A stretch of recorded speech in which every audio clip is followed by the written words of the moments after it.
Bonjour, Romain Loury, nous voici arrivés au dernier rendez-vous de cette deuxième édition des 24 heures du climat, que nous allons donc conclure sur le thème du rôle de la société civile dans la lutte contre le réchauffement climatique et de manière plus générale dans les luttes écologiques. Premier constat, on assiste depuis plusieurs années à une prise de conscience de l'enjeu du réchauffement. C'est très prégnant, que ce soit dans les conversations, mais c'est aussi confirmé.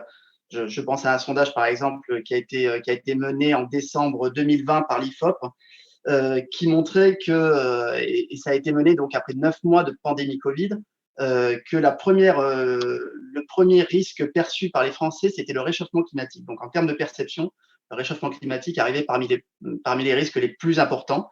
29% devant 23% pour les questions sanitaires. Donc, c'est quand même, on voit qu'il y a vraiment un enjeu qui est perçu très fort. Il y a non seulement une prise de conscience, mais il y a une prise en main aussi, qu'on peut voir à travers les marches pour le climat, les plaintes, différentes plaintes en justice contre des États, et autre chose. Je pense également à la Convention citoyenne, mais également du côté des entreprises, de plus en plus d'engagement à verdir leur activité, qui est aussi une tendance très forte. Pour parler de ça aujourd'hui, j'aurai donc avec moi Claire Tutenuy, qui est déléguée générale de Entreprises pour l'environnement, et Marie-Lise Léon, qui est secrétaire générale adjointe de la CFDT. Tout d'abord, je voulais me tourner vers vous, Claire Tutenuy, pour vous demander cette prise en main, cette prise en main des enjeux écologiques, réchauffement climatique, cette prise de conscience. Est-ce qu'elle se reflète dans les décisions des politiques? Est-ce que les politiques en ont conscience qu'ils agissent en fonction et à la hauteur de cette demande? Merci beaucoup. Alors, les politiques, certainement. La prise de conscience de la société civile est effectivement croissante, mais elle est ancienne. Il y a en fait deux sociétés civiles. La société civile n'est pas une et indivisible. Il y a une partie de société civile qui est les activistes, les personnes mobilisées, qui sont dans les associations d'environnement, qui poussent, qui manifestent, et donc on voit le poids avec par exemple, le vote montant aux primaires des écologistes. Cette société-là, elle pousse beaucoup, mais cette poussée a des limites. Elle pousse et elle alerte les entreprises, elle alerte la communauté financière. Mais il y a une deuxième partie de la société civile qui est malheureusement beaucoup plus importante et qui, elle, demande aujourd'hui, après le Covid, à revenir à sa vie d'avant. Et certes, elle est inquiète, mais est aussi perplexe et ne sait pas ce qu'elle devrait faire pour le climat. On sent bien que les petits gestes qui ont eu lieu jusqu'à présent, qui sont rentrés dans les mœurs, on voit bien que ça fait pas baisser les émissions suffisamment. Enfin, les gens le voient. Vous avez vu ce sondage sur l'éco-anxiété des jeunes qui sont perplexes, bien sûr, du climat, inquiets, bien sûr, du climat, mais surtout inquiets de voir que les politiques n'arrivent pas à donner des résultats suffisants. Les politiques et les actions des entreprises, etc. Donc, moi, je parle plutôt pour le côté entreprise. Donc, ces deux mobilisations sont à des degrés assez différents. Et autant la première est croissante et a des effets qu'on peut détailler, autant la réponse de la société civile a jusqu'à présent été relativement modeste. Et en revanche, elle a commencé à prendre avec la Convention citoyenne pour le climat, qui est le premier groupe de citoyens lambda, représentatifs, tirés au hasard et pas du tout écologistes quand ils sont arrivés dans cette convention, qui est sorti de la convention en ayant une parfaite conscience du fait qu'il fallait s'acheminer vers des changements de mode de vie, des changements sur l'habitat, des changements sur l'alimentation, sur la mobilité, en plus évidemment de la consommation, et qui a fait des propositions ambitieuses sur le sujet. Et là, heureusement qu'il y a eu ces propositions ambitieuses, et la loi climat et résilience a montré effectivement des débuts de changements de comportement qui vont être demandés, incités pour l'ensemble de la société civile. Et là, on est sur la société civile des comportements. Et c'est évidemment beaucoup plus important parce que cette société civile des comportements, elle a du poids sur les marchés, elle a du poids sur les entreprises, et donc elle va faire bouger les choses beaucoup plus rapidement.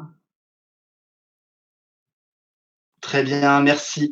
Marie-Lise Léon, un avis sur cette question, justement, la prise en compte par les politiques de cette parole société civile. Y a-t-il deux sociétés civiles aussi? Comment le ressentez-vous? Bonsoir, merci beaucoup de cette invitation.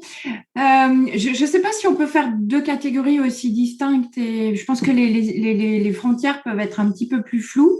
Moi, j'aime beaucoup la formule que vous avez eue en disant il y a à la fois la prise de conscience et la question de la prise en main. Et il y a une partie, c'est vrai, de la société civile qui est extrêmement engagée et extrêmement active pour alerter, dénoncer, contester des décisions qui peuvent être prises. Et je pense qu'aujourd'hui, ce qui manque, c'est la capacité d'action concrète.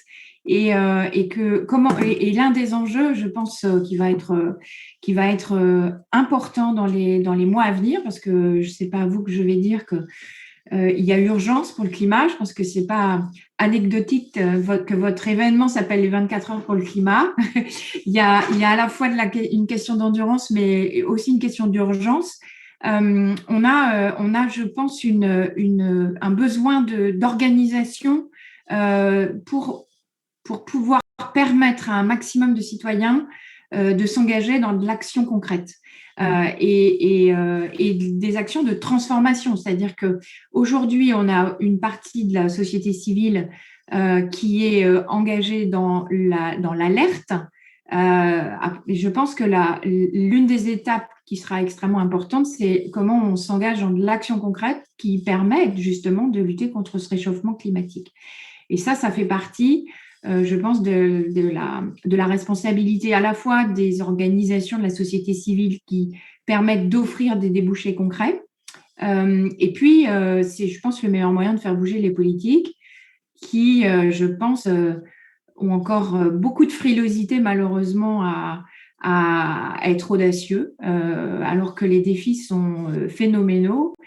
Et justement, la loi climat résilience, je pense qu'elle permet de modestes premiers pas et des leviers d'action, notamment dans les entreprises, puisque l'environnement va devenir un sujet de dialogue social. Je m'en réjouis.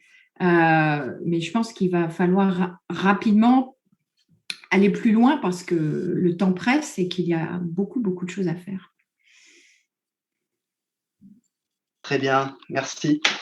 Claire Tutenuy, sur le rôle des entreprises dans la lutte contre le réchauffement climatique, elles ont été fréquemment pointées du doigt. Elles le sont encore. Peut-être que l'attitude change aussi, peut-être de la société civile. Il y a peut-être des évolutions qui sont en train de se passer. Peuvent-elles faire mieux, à votre avis? Qu'est-ce qu'elles ont fait de mieux ces dernières années? Comment ça a évolué dans le monde de l'entreprise, cet enjeu-là? Dans le monde de l'entreprise, voilà, que fait Entreprise pour l'environnement?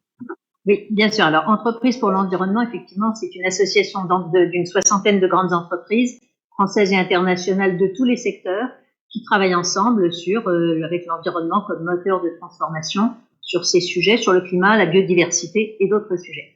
Donc, effectivement, elles échangent sur leurs bonnes pratiques et on a vu depuis la COP21 un changement de dimension du sujet et le sujet devenir vraiment un moteur stratégique.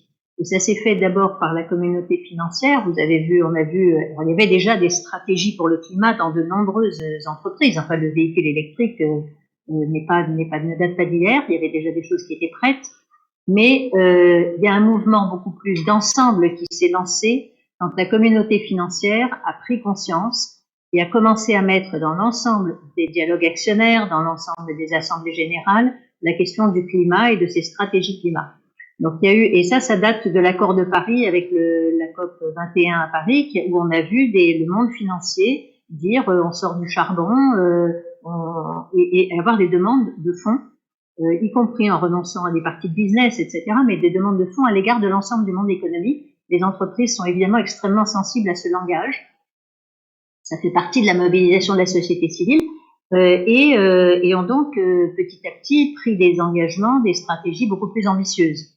Aujourd'hui, à peu près la moitié des membres d'EPE sont engagés dans l'initiative internationale qui s'appelle Science Based Target Initiative sur des trajectoires de réduction de leurs émissions en ligne avec le 2 degrés ou le même 1,5 degré pour certaines. Donc avec des trajectoires de long terme très ambitieuses d'évolution de leurs produits, de leurs stratégies, etc. Et de leur influence, pas seulement directe, mais des émissions indirectes aussi. Donc, elles entraînent leur chaîne de valeur ou leur client. Donc, il y a, ça c'est vraiment un changement de dimension. Et ça se passe dans tous les secteurs. Alors, en revanche, il y a effectivement, on peut trouver qu'elles vont pas assez vite. et il serait effectivement bon qu'elle puisse aller plus vite, mais quand vous êtes en train d'élaborer une stratégie, il y a des problèmes de financement, donc il y a des problèmes de conversion professionnelle, et c'est un des sujets majeurs. Il faut comparer la sortie des fossiles ou la réduction des émissions, c'est une transformation un peu du même genre que ce qu'il y a eu quand on a fermé le charbon dans les années 80. Quand c'est fait sans beaucoup de précautions, ça peut faire des ravages. Donc il faut l'anticiper, et beaucoup d'entreprises, quand elles font ces stratégies de long terme, anticipent des conversions, la formation d'autres collaborateurs pour intégrer dans leur métier, même si c'est des métiers qui n'ont a priori pas grand-chose à voir avec la transition écologique, l'intégrer dedans. On parlait il y a très longtemps des conseillers financiers de Société Générale qui doivent être formés pour parler aux épargnants ou pour parler aux gens à qui ils font des prêts de la transition. Des formations. Et puis il y a des secteurs comme le véhicule thermique où on anticipe et c'est en fait commencé, et ça se passe plutôt bien parce que c'est anticipé, des changements majeurs dans la reconversion de Flins ou d'autres sites sur lesquels il y a énormément de travail qui est fait pour faire en sorte que ça se passe dans la transition. C'est-à-dire qu'il y a aussi des besoins en emploi. Donc il faut faire matcher. Donc ça explique un certain nombre de choses qui peuvent apparaître comme des lenteurs. Et puis il y en a un dernier, c'est qu'il y a les marchés. Les marchés, il faut que les marchés prennent les nouveaux produits. Le marché de l'économie circulaire monte, on le voit qu'il monte, mais c'est relativement récent et il ne monte pas de la même façon sur tous les produits. Le marché du véhicule électrique monte, mais avec des hauts et des bas selon les situations, la compréhension qu'on a de l'usage et de certaines transformations. Et donc, il y a beaucoup de choses qui vont bouger quand on arrive à avoir à la fois à peu près en harmonie les besoins ce qu'ont compris les gens, que c'est quelque chose qui est bon pour la transition, mais qui en même temps est bon pour eux, une offre d'industriel, une politique publique qui va permettre de rendre la chose faisable. On voit sur la rénovation, etc. Donc, pour aligner ces trois choses, on voit bien qu'on a trois mondes à mettre ensemble, à peu près à coordonner, et à ce moment-là, on a des mouvements beaucoup plus massifs. Très bien. Quand on s'était parlé un petit peu avant cette table ronde, vous me disiez qu'il y avait en France, dans le ressenti de la population sur les entreprises, qu'il y avait une espèce de méconnaissance en France. C'est pas nouveau, hein, on l'entend souvent, mais voilà, par rapport à l'Allemagne, à l'Angleterre, où il y avait un esprit un peu plus conscient du monde de ce qu'était le monde de l'entreprise. Sur la lutte contre le réchauffement climatique, c'est quelque chose qui est encore que vous ressentez encore? C'est très variable. On voit beaucoup de mouvements dans les entreprises où il y a une demande des salariés pour la transition écologique. Marie-Lise Léon est certainement plus experte que moi dans la façon dont les entreprises perçoivent le monde économique, dont les salariés et les Français perçoivent le monde économique. Ce qu'on sent en tout cas en interne, c'est qu'il y a une attente, il y a une appétence de la part des salariés des entreprises pour l'engagement de leur entreprise, la transition, etc. Il y a de temps en temps des initiatives qui sont prises. Et vous avez vu certainement aussi le manifeste étudiant pour un réveil écologique, initiative de la société civile, qui a beaucoup frappé les esprits, parce que la course au talent, c'est quelque chose de bien réel entre les entreprises. Donc, ça a fait bouger pas mal de choses aussi, ce genre d'initiative.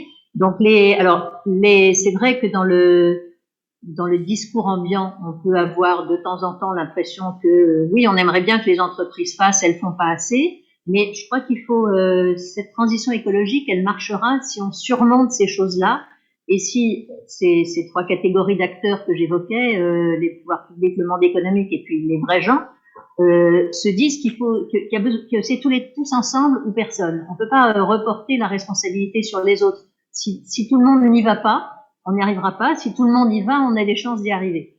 Et donc cette appropriation est extrêmement importante. Ça se voit très bien dans les discours et les attentes qu'a exprimé la Convention citoyenne pour le climat sur la publicité. Montrez-nous les solutions, montrez-nous comment on va vivre dans cette transition écologique, plutôt que de nous montrer des vieux modèles. Et cette attente, si elle est satisfaite, elle peut donner des choses vraiment en récit.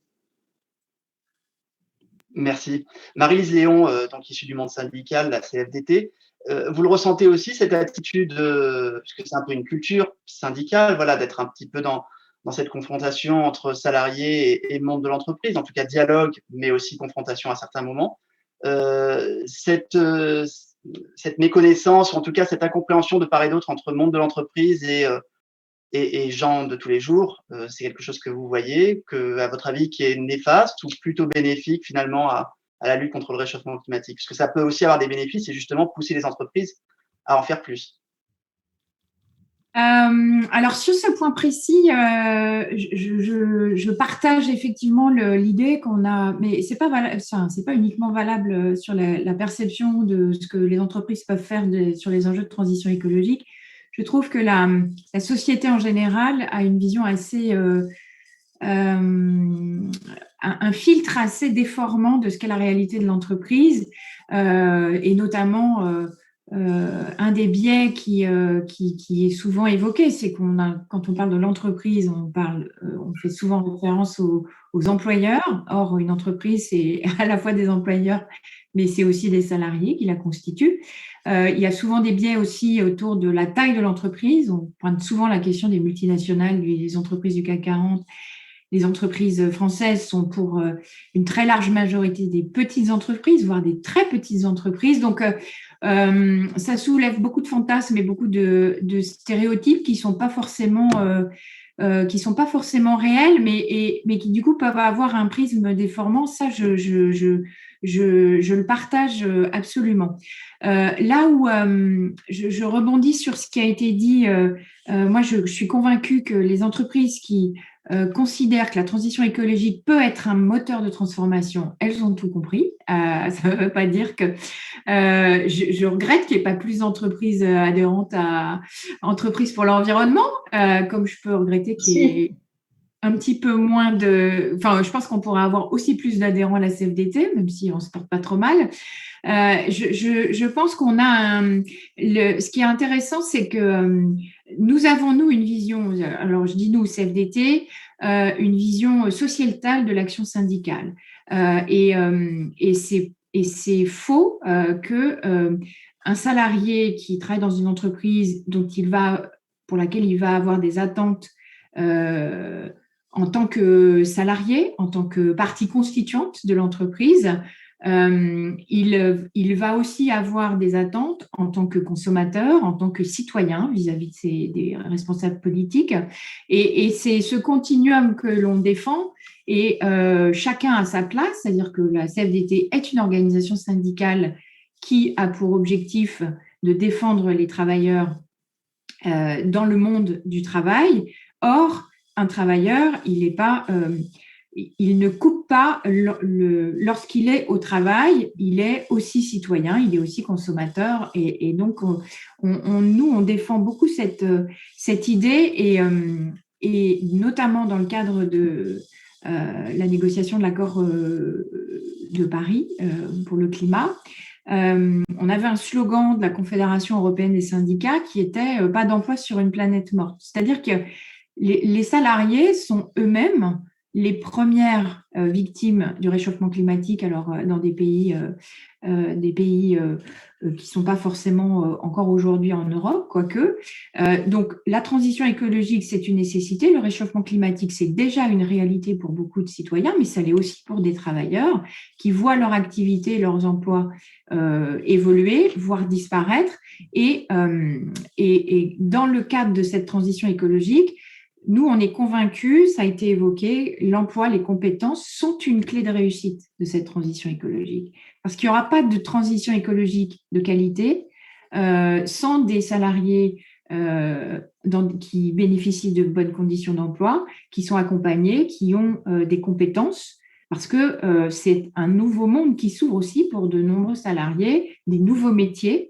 Alors, il y a à charge à nous de voir quelles peuvent être les passerelles, mais je pense que c'est extrêmement important de considérer que les salariés sont au moins sont acteurs dans l'entreprise de cette transformation.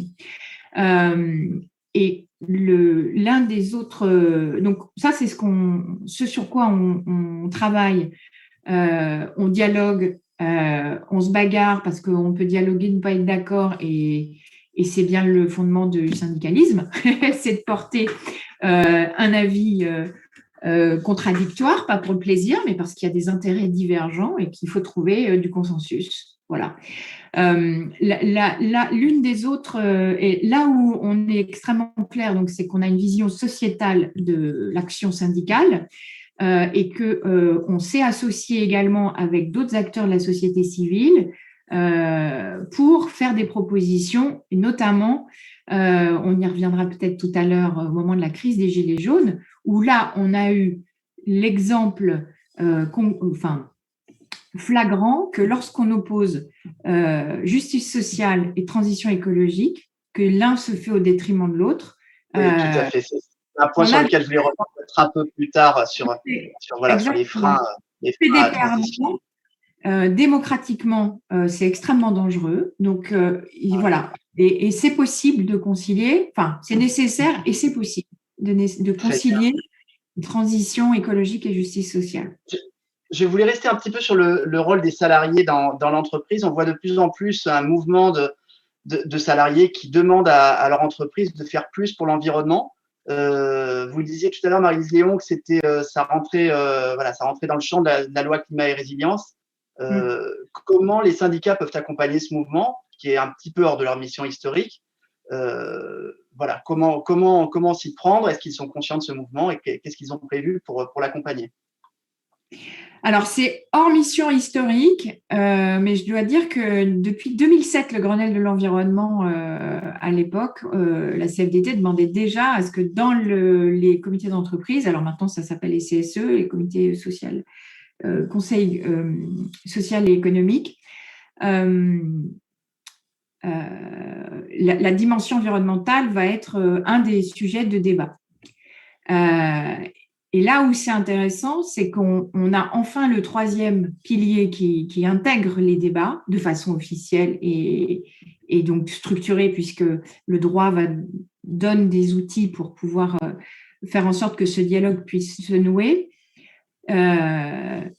Et ces trois piliers, ils permettent d'asseoir un débat qui, de notre point de vue, doit bien se faire dans l'entreprise, qui est le nerf de la guerre. C'est que comment on met en débat dans l'entreprise, ça ne veut pas dire que on est dans de la cogestion, mais comment on fait en sorte que les enjeux de stratégie d'entreprise, comment l'entreprise se projette, pour quelles raisons elle prend tel ou tel scénario, ça puisse véritablement faire l'objet d'un débat avec les représentants du personnel qui ont la mission de représenter les intérêts des salariés et que enfin tous les sujets soient sur la table en même temps, les enjeux économiques, sociaux et environnementaux, pour que l'ensemble de ces sujets soient débattus, je dirais, de façon équilibrée. Aujourd'hui, on a beaucoup d'entreprises où la stratégie est définie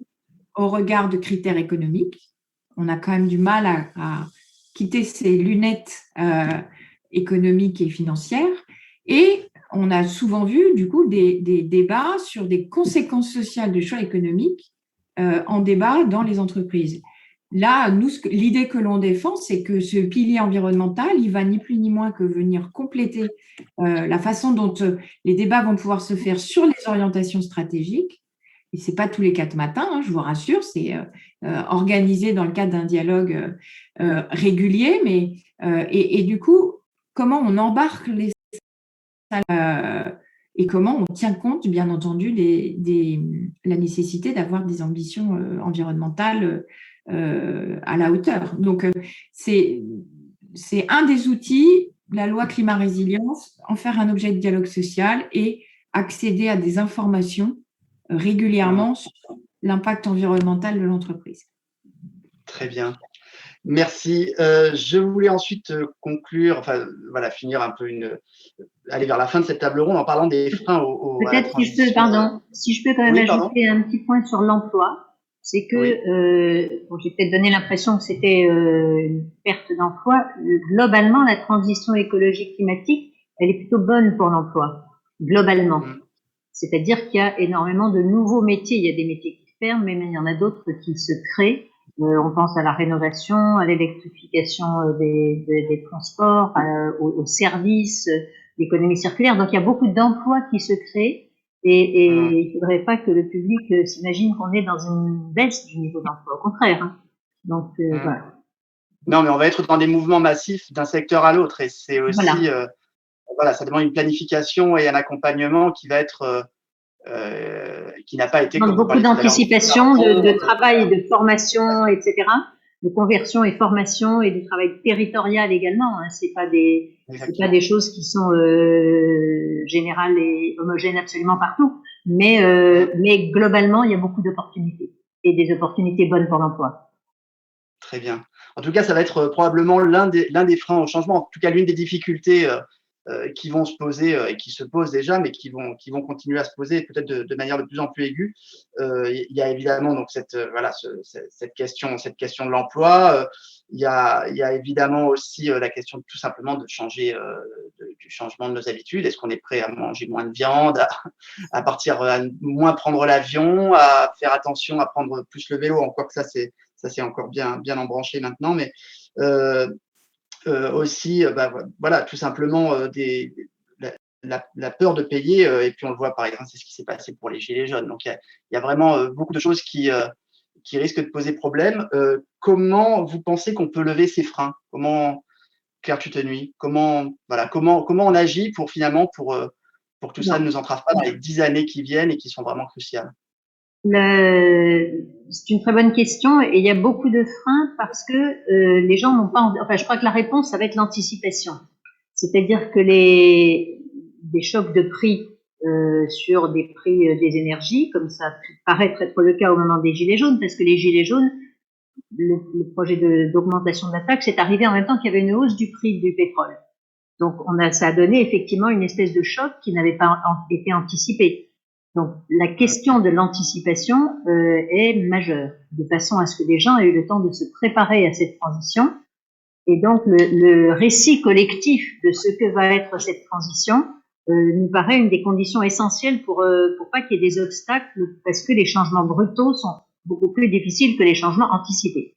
Alors, ça résout pas tout, bien évidemment, mais si on se dit qu'en effet, la transition écologique, c'est des économies d'énergie, ça veut dire que ça reste abordable par des gens qui se sont préparés, qu'on a aidés à faire leur transition, donc qui sont pas avec deux voitures et un budget ric-rac et soudain l'essence se met à monter. Donc il faut que ceci ait été anticipé. Et il y a peut-être un métier, une activité qui est effectivement cette préparation à la transition, notamment pour les ménages modestes qui peuvent tomber, qui sont pas forcément dans la précarité, mais qui peuvent y tomber s'il y a des chocs ou s'il y a des contraintes. Et donc se donner le temps de les préparer pour que justement ils puissent supporter un système de consommation, un système de prix qui va être un peu différent. Oui, se donner le temps de les préparer, mais voilà, on sait que 2030, c'est c'est demain. Enfin, voilà, donc il y a des choix qui vont devoir être pris de manière un peu rapide, imposée peut-être. Mais alors Et il y a des choses qui sont imposées par le monde extérieur, hein, que ce soit les prix de l'énergie actuelle, que ce soit le Covid ou que ce soit des décisions européennes. La COP26 est une occasion, je veux dire que l'Europe est dans un monde dans lequel elle est plutôt dans ce qui tire. Donc ça donne un peu de responsabilité. Elle est aussi un des endroits où un des continents les plus riches, les plus à même de faire cette transition.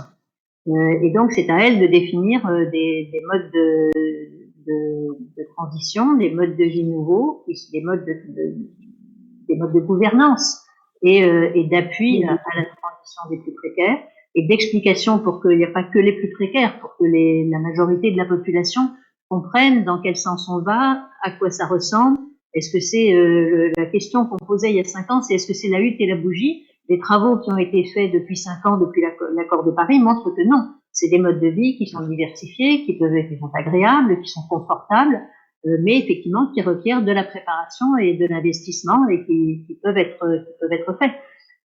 Et ce récit collectif est une des responsabilités de nombreux acteurs, dont les entreprises, sur à quoi ça ressemble la transition concrètement sur les produits qu'on vend, les services qu'on vend, etc. Et je pense qu'elles sont prêtes à assumer cette responsabilité. très bien. Marie-Lise Léon, est-ce que vous avez des craintes voilà, sur le déroulé démocratique de cette transition? C'est quelque chose, des Oui, oui, préoccupations dont vous m'avez. ça, c'est vrai qu'il y a un enjeu, ça a été d'ailleurs évoqué par Claire Tutenu tout à l'heure, vous parliez de travailler ensemble, il y a un enjeu d'anticipation, il y a un enjeu de co-construction. Et je pense que il y a un enjeu aussi de responsabilité partagée et que l'ensemble des acteurs soient prêts à jouer le jeu. Si je dis ça, c'est que la responsabilité collective, c'est d'avoir un discours de vérité. Et alors moi, je lis souvent, c'est pas forcément le sujet, mais transition écologique et transition numérique. On va faire globalement le monde de l'entreprise, le monde du travail est en train de connaître, parce que c'est déjà à l'œuvre et ça s'accélère, des mutations, j'allais dire monstrueuses, mais je pense que on est dans ce registre-là. Et donc, tout le monde va être impacté. Je pense qu'il faut vraiment se dire que tout le monde va connaître des transformations profondes de son métier, de son travail, et donc nécessiter une adaptation massive. Enfin, vraiment, j'ai des collègues qui, quand on parle de l'emploi de compétences, nous disent on voit le mur arriver et on voit qu'on n'est pas équipé pour faire face. Et si je le dis de façon un peu caricaturale, c'est pas que le petit compte personnel formation de chacun qu'on va faire face aux transformations qui sont à l'œuvre. Et donc, ce discours de vérité, c'est de dire aussi il y aura des gagnants, il y aura des perdants. Enfin, dans la transition, et toute transition suscite de l'inquiétude, de l'angoisse. Et à un moment, et ça fait partie du boulot que l'on est prêt à assumer, nous, CFDT, c'est d'être prêt, lorsque l'anticipation a pu être faite et que l'accompagnement des salariés est solide et que les transitions professionnelles sont bien sécurisées, on est prêt à jouer le jeu de dire, bah oui, il faut aller vers cette transition écologique, il faut que les choses évoluent et on ne sera pas à défendre le statu quo d'un emploi et d'une activité dont on sait qu'elle n'a pas de perspective. Ça fait partie. Et si je le pointe, parce que vous évoquiez l'enjeu démocratique, c'est que cette co-construction, elle nécessite des décisions partagées et assumées, et donc un partage des responsabilités. Et donc tout ne viendra pas de l'État. Il faut des acteurs mobilisés. Claire Tutenu évoquait la question, dans les territoires, il y a plein de structures, plein de collectifs, de membres de la société civile qui sont prêts à faire.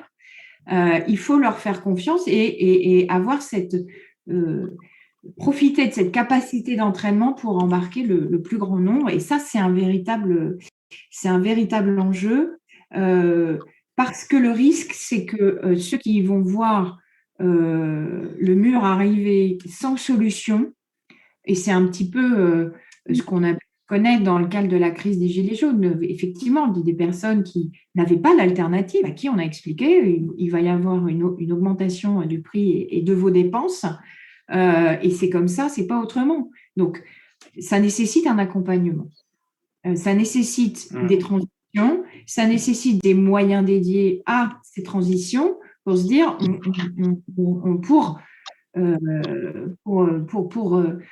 pour embarquer tout le monde et faire en sorte que on lève au maximum les freins et on les enlèvera pas tous parce que les perspectives de changement sont forcément anxiogènes et donc charge aussi à nous au maximum de sécuriser. Et quand je dis être prêt à prendre ses responsabilités, moi ça m'est arrivé puisque je suis une responsable aujourd'hui nationale interpro, mais je viens du secteur de la chimie. Lorsqu'une entreprise de la chimie avait, pour des questions de directives européennes, besoin de changer de process pour utiliser un process moins polluant, là, c'était un exemple d'entreprise qui n'avait pas énormément anticipé et qui expliquait plutôt volontiers qu'elle allait faire du lobbying auprès de Bruxelles pour pouvoir avoir encore quelques années à bénéficier de son process. Nous, on est prêt à assumer de dire on va changer le process, ça va changer les conditions de travail, ça va changer les compétences, l'emploi. Comment on se met autour de la table quelques années avant pour pouvoir aller vers cette transition, parce que globalement, c'est un modèle de développement économique que l'on veut plus vertueux. Et, et qui, au niveau international aussi, va fonctionner. C'est-à-dire que, comme il n'y a pas que la France ou que l'Europe qui change. Donc, les marchés mondiaux vont demander ces choses-là, vont demander ces nouvelles solutions. Et on a collectivement intérêt à aller assez vite, en fait. Est-ce que vous avez l'impression, enfin, en comparant avec d'autres pays européens, l'Allemagne, l'Angleterre, que la France est mieux armée, moins armée pour faire face voilà, aux défis de la transition? On a l'impression que le pays est tellement fracturé par moment et qu'il y a tellement, voilà, tellement d'étincelles qui peuvent encore le fracturer, ou pas des lames, pas des étincelles, je sais pas, mais voilà, qui pourraient le fracturer un peu plus que. Est-ce que la France pourrait se sentir mieux ou moins bien, ou plus difficilement que d'autres pays? Qu'est-ce que vous en pensez, Claire Chutenuy? La France, elle a une spécificité, c'est qu'elle a déjà décarboné son électricité. Donc la production d'électricité aujourd'hui n'est pas émettrice de carbone, ce qui veut dire que pour réduire les émissions du territoire français, on est obligé de s'attaquer aux émissions diffuses, le logement, le transport, l'agriculture et l'alimentation, qui sont des grands secteurs. La France est aussi un grand pays agricole. Et donc, ça veut dire qu'il y a beaucoup de transport et on est un pays relativement grand et pas très dense par rapport mettons, aux Pays-Bas ou même à l'Allemagne. Et donc, on a des problématiques spécifiques qui font qu'on est les premiers à avoir besoin d'associer toute la population à la décarbonation. On est les premiers à avoir besoin de dire, voilà, c'est en fait les modes de vie. Parce que l'électricité, elle est déjà décarbonée. L'Allemagne, l'Angleterre, les Pays-Bas, ils sont dans la décarbonation de leur production d'électricité et de leur industrie lourde. On n'a plus beaucoup de ces deux-là. On n'a rien pour l'électricité, ou marginalement. L'industrie lourde a été largement délocalisée. Donc aujourd'hui, on a besoin que tout le monde s'y mette et que les émissions diffuses se mettent à être réduites, ce qui suppose, donc on est un petit peu en avance du reste du monde à cause de ce qu'on a déjà fait dans le passé, qui n'empêche pas qu'on a quand même des émissions assez significatives. Mais donc voilà, ça donne aussi des occasions d'innovation. Et puis la France, elle est quand même une référence mondiale en matière de mode de vie.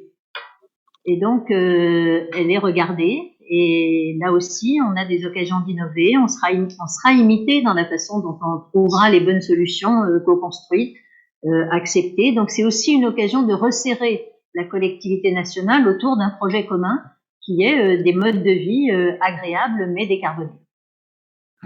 Donc c'est peut-être un peu idyllique, mais le monde de l'entreprise est un monde positif. C'est pas gagné, mais c'est un défi à relever collectivement. Maryse Léon, est-ce que le monde syndical est aussi positif que sur l'entreprise? Alors, si je puis me permettre un petit bémol. Non, je partage ce qui a été dit. Il y a des bémols, bien sûr. Oui. Il y a des bémols. Et moi, je vous livre une inquiétude que j'ai, c'est que par rapport à d'autres pays européens, pour d'avoir travaillé un peu plus spécifiquement sur les enjeux de politique industrielle, les relations d'entreprise sont assez différentes et je trouve que on manque de culture de filière et de coopération donneur-d'ordre sous-traitant. Vous évoquiez tout à l'heure les enjeux de la transformation du moteur thermique. On a eu à gérer il y a quelques semaines encore la fermeture des fonderies qui était dédiée du coup à la construction de moteurs thermiques, qui avait eu, alors pour des raisons X ou Y, mais quand les grands constructeurs automobiles assurent leur transition, je trouve que la façon dont on embarque l'ensemble des acteurs de la chaîne de valeur est encore perfectible. Donc, il nous faut des innovateurs, il nous faut des leaders. L'important, c'est que tout le monde, l'ensemble de la chaîne de valeur suive et puisse bénéficier, là pour le coup, du point de vue des salariés, que ça puisse on soit bien soucieux d'embarquer tout le monde. Ça, et par rapport à l'Allemagne, les écosystèmes d'entreprise sont très différents et les relations entre entreprises sont assez différentes aussi. Donc voilà, c'était le petit bémol que je voulais pointer suite à ce que disait Claire Tutenuy. Très bien.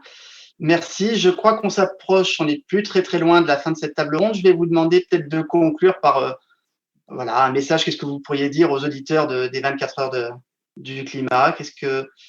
Quels sont vos conseils pour je sais pas, pour les 10 prochaines années, 20 prochaines années? Voilà, quelles sont vos propositions? Qu'est-ce que vous pourrez faire comme proposition pour que cette transition soit juste, démocratique, souhaitable? Claire Tutenuy, peut-être? Pensez-y tous les matins en vous rasant, tous les matins en vous peignant. Je veux dire, il faut apprendre à vivre avec. Et c'est à moitié une blague. C'est quelque chose qui va transformer des habitudes de vie où on habite. Alors on choisit pas un logement tous les jours, mais est-ce que là où j'habite par rapport à là où je travaille est la bonne solution dans un contexte d'anticipation de ces changements. Et on peut, c'est vrai qu'aujourd'hui, c'est ce que je disais en commençant, la fraction de la population qui se pose tous les jours la question est assez limitée. Ça serait bien qu'elle augmente et puis que les gens se posent des questions quand ils prennent des grosses décisions. On a beaucoup travaillé sur les petits gestes, le tri. Aujourd'hui, on travaille sur des un peu plus gros gestes et sur des habitudes de vie. C'est facile de réduire sa consommation de viande par 2 pendant une semaine. C'est peut-être plus difficile pour certaines personnes de le faire durablement. On a tous passé des vacances en France l'année dernière. Est-ce qu'on le refait tous les ans? On repart loin tous les combien? Donc c'est ce genre de décision qui devrait rentrer dans la tête, de questions qui devraient être posées plus régulièrement, doucement, mais doucement mais vite. Voilà. Donc y penser régulièrement, que ça rentre dans les têtes et dans les comportements de tout le monde, et des entreprises en particulier qui reflètent ça, elles reflètent leur marché. Elles y pensent, elles, beaucoup, parce qu'une fois que c'est demandé par des clients, par la société civile, par les salariés, par des actionnaires, elles y pensent tous les jours. Et comme le disent plusieurs de nos membres, tous nos investissements sont faits dans ce sens-là. Donc voilà, beaucoup d'entreprises y pensent tous les jours, encore plus, et puis les personnes aussi. Très bien, merci. Marie-Lise Léon, un mot pour conclure? Alors, pour me décaler un peu, moi, je pense que c'est bien que chacun d'entre nous soit mobilisé et conscience de comment ses habitudes de vie peuvent avoir un impact sur le réchauffement climatique. Moi, j'espère et j'encourage chacun de nous aussi à avoir cette exigence vis-à-vis des autres et notamment des décideurs et ne pas perdre de vue que c'est un enjeu majeur sociétal qui vaut largement des débats, notamment dans les échéances politiques qui nous attendent. Je pense qu'il y a un travail à faire sur, outre les grands principes et les convictions des uns et des autres, concrètement, en quoi les politiques sont prêts à s'engager. Et je pense que c'est aussi notre devoir citoyen d'avoir cette exigence vis-à-vis des personnes qui ont aujourd'hui la possibilité de nous faire changer d'échelle. Très bien. Merci. Je crois qu'on arrive donc à la conclusion de cette table ronde et de ces 24 heures du climat, cette deuxième édition des 24 heures du climat. Je remercie tous nos auditeurs et bien sûr Claire Tutenuy et Marie-Lise Léon pour leur présence et leurs propos éclairants, intéressants, vraiment de belles propositions et qui montrent que cette transition ne se fera que par le dialogue et l'entente. Je vais donc passer la parole à Anthony Cellier pour clore donc cette édition, deuxième édition des 24 heures du climat. Merci à tous. Merci à vous. Merci. Merci. Merci.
Bonsoir à tous, voilà, c'est la fin de notre deuxième édition des 24 heures du climat.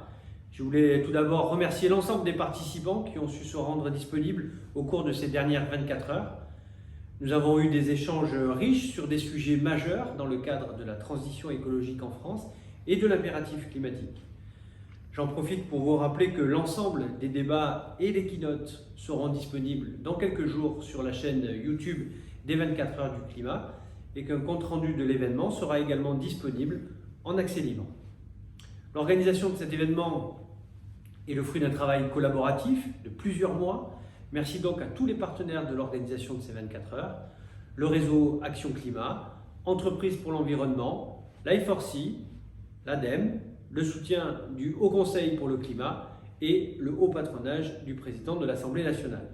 Merci enfin à ceux qui viennent de parcourir à mes côtés ce marathon de 24 heures, Zélie, Inès, Amélie, David, Romain, Laurent, ainsi que toute l'équipe régie qui œuvre avec professionnalisme dans l'ombre de nos débats.